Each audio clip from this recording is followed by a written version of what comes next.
early 1790s, the French revolutionary government's intentions could almost always be easily traced back to Enlightenment ideologies. However, political leaders driving the revolution forward disagreed greatly on the processes in which federal power was to be maintained and exercised.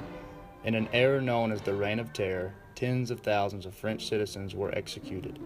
Political arguments regarding the humanity and necessity of the terror are most famously exemplified through those made by Georges-Jacques Danton and Maximilien Robespierre.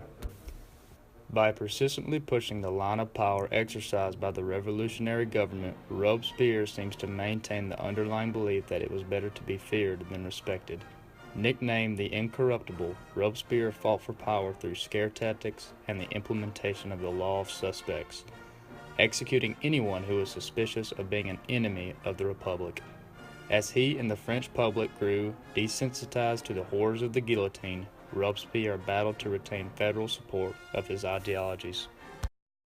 If the mainspring of popular government in peacetime is virtue, amid revolution, it is virtue and terror.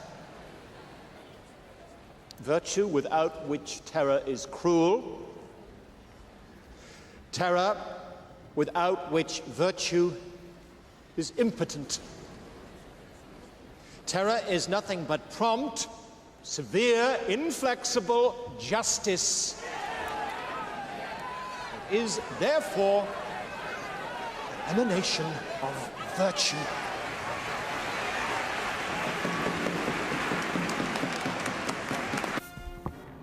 From a historian's perspective and a review of Marissa Linton's book, Choosing Terror, Virtue, Friendship, and Authenticity in the French Revolution, Suzanne Dessin, a historian at University of Wisconsin in Madison, summarizes Linton's main arguments for the reasons of terror.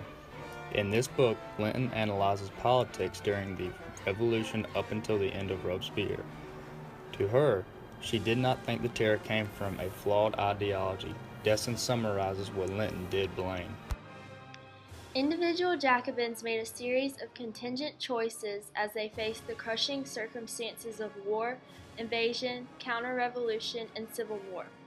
Whereas other historians have also highlighted the pivotal impact of these circumstances, Linton more explicitly emphasizes the individual agency and choices of politicians. Georges Danton, the voice of the French people, member of the National Convention, and the dominating personality in the Committee of Public Safety. Like Robespierre, Danton believed in using terror and aggressive tactics to secure the revolutionary principles the French people had worked so hard to achieve. Danton, though, believed the terror should be kept in check with increased moderation of cruel tactics, such as the use of the guillotine. Danton's main goal was to slow the revolutionary drive of the government, keep the church and state unified, and to bring the French people back together as one unified country. I was a leader of men. I believed in a republic based on tradition, nobility, and domestic peace. I wanted to restore the rule of law, meaning justice for everyone, clemency for enemies, and the recall of all deposed convention members. My visions were a loose republic. I wanted to relax the terror, while Robespierre wanted to keep hammering down. I called for the end of the terror, but I tried to please people by my generosity, and that never has its day in a revolution. My final request was, let me be led to death, I shall go to sleep in glory. Another historian, Jack Sensor, studied why some scholars believed the Reign of Terror was necessary.